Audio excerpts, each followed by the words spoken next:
What's up, guys? In today's video, we're going over the top 3 things and 3 reasons why I choose a $500 van versus a $27,000 van. This is the future.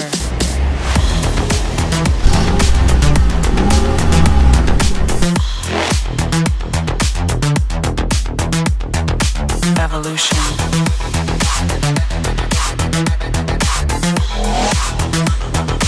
This is the future. What's up, guys? So I live in a van like this, but definitely not like this. But why in the world would I prefer to stay in this over this? Because I have both of these vehicles. That's coming up in today's video.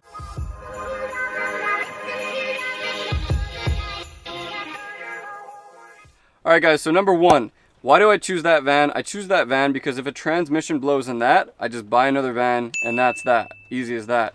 This thing, $27,000 van, you blow the transmission, like you need like 3 or 4 grand to pay for a new transmission. I don't have that kind of money. I got like a couple $100, right? But in the long term, that doesn't exactly make more sense because you don't want to be prone to stuff breaking down like older vehicles. But when you don't have a lot of money and you're just starting out, this is definitely a better way for that reason. Number 2 is that I don't want to worry about scratching it. My van has a lot of scratches on it. And when I bought my new van, the 2012, as soon as one of the first things I did was like jackknife my trailer and completely like damage the back end of it.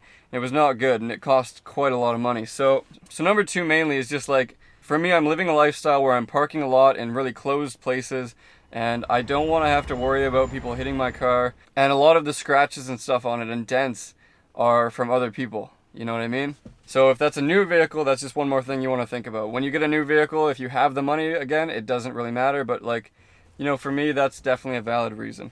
And then number 3 is that it just kind of suits my situation right now.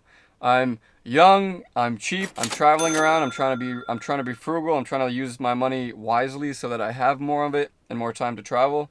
And with that in mind, like a $500 van that does the job is exactly what I needed.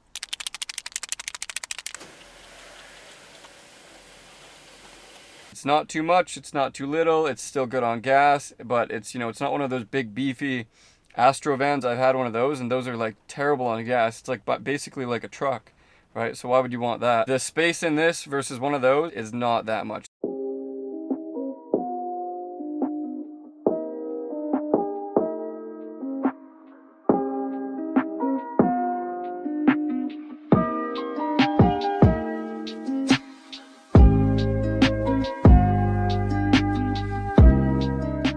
If you're considering getting into van life, definitely consider doing it on a budget. Doing it on a budget is just like, there's something about it, you know, like it's good for the mind. You're not like overextending yourself. When I bought my other van that was new, there was this kind of like entitlement that came with it because I didn't pay for it in cash. I leased it or I financed it. Like I didn't treat it good. I really didn't.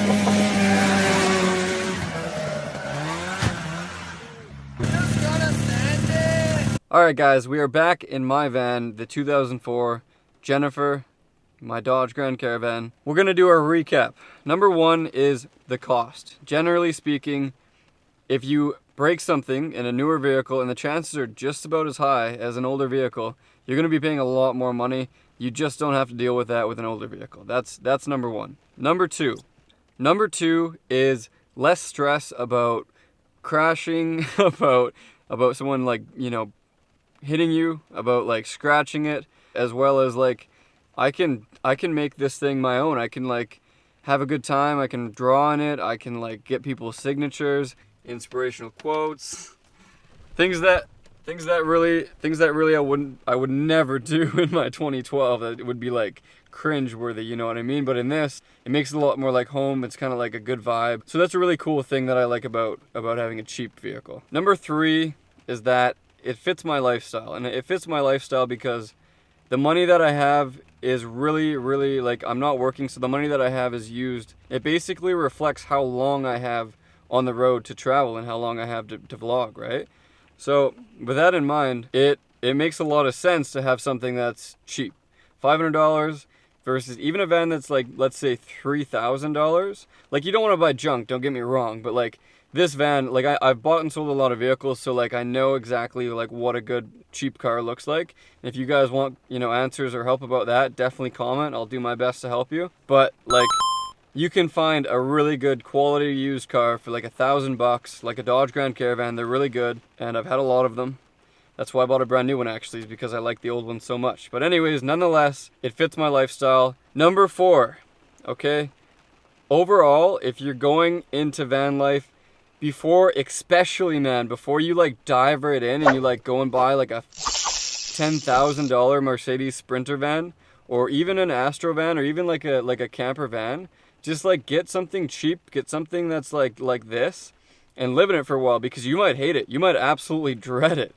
And if that's the case, it'd be nice to know with something this cheap that you can just get rid of for the same price, versus something that's hard to sell, like a Mercedes Sprinter van or like even a camper van. They're not super easy to sell. All right, guys, so thank you very much for watching. Thank you as well for 200 subscribers. That is wild. Thank you. And if you enjoyed this video, drop a like, be sure to subscribe, and I'm planning on doing a lot more videos. I was in a bit of a funk. I wasn't feeling very good, but now that I'm like getting back on my feet and I'm like starting to do my morning rituals, I'm getting up, I'm meditating, I'm going to the gym, I'm starting to feel a little bit better, and as I feel better, I post more videos. It's kind of how it works, right? But anyways, thank you guys for watching. Happy New Year, and I hope 2020 treats you well.